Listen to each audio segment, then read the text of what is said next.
রবির কিরণকে সঙ্গে নিয়ে আজ আমার রান্নাঘরে স্থান পেয়েছে ঠাকুরবাড়ির আরও একটি পদ, কুমড়োর ছেচকি।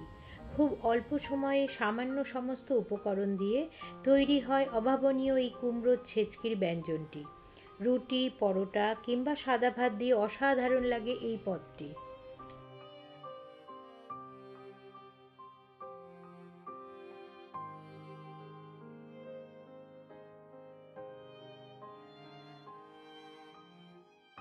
তিন থেকে চার টেবিল চামচের মতন সরষের তেল গরম হতে দিন। তেল থেকে ধোঁয়া বেরোলে হাফ চা চামচ কালো সর্ষে ও 3টে কাঁচা লঙ্কাকে চিড়ে গরম তেলের মধ্যে যোগ করে কম তাপমাত্রায় কয়েক সেকেন্ডের জন্য নাড়িয়ে নিন।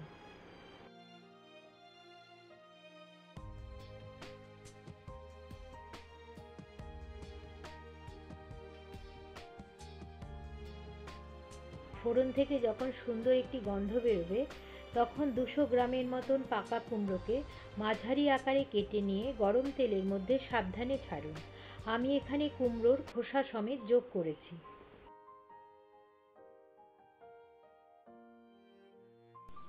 অল্প নাড়াচাড়া করে স্বাদ অনুযায়ী নুন যোগ করে ভালো করে ভাজুন। সোনালি রং না আসা অবধি ভালো করে ভাজতে হবে।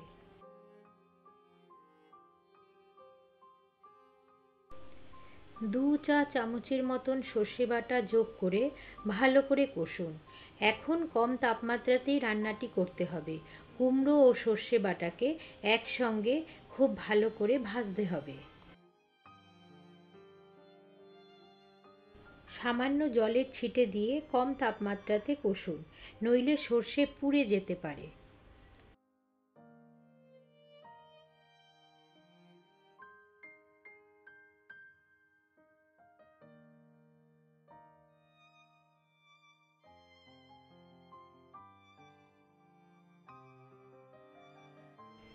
বেশ মাখো মাখো হয়ে গেলে গ্যাসের ফ্লেম অফ করে নারকেল কোড়া ও ধনেপাতা ছড়িয়ে অল্প নাড়িয়ে ঢাকা দিয়ে রাখুন।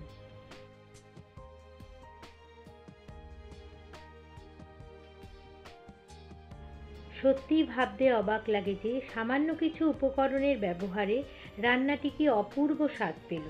এটি কেবল রবি ঠাকুরের বাড়ি বলেই সম্ভব হয়েছে।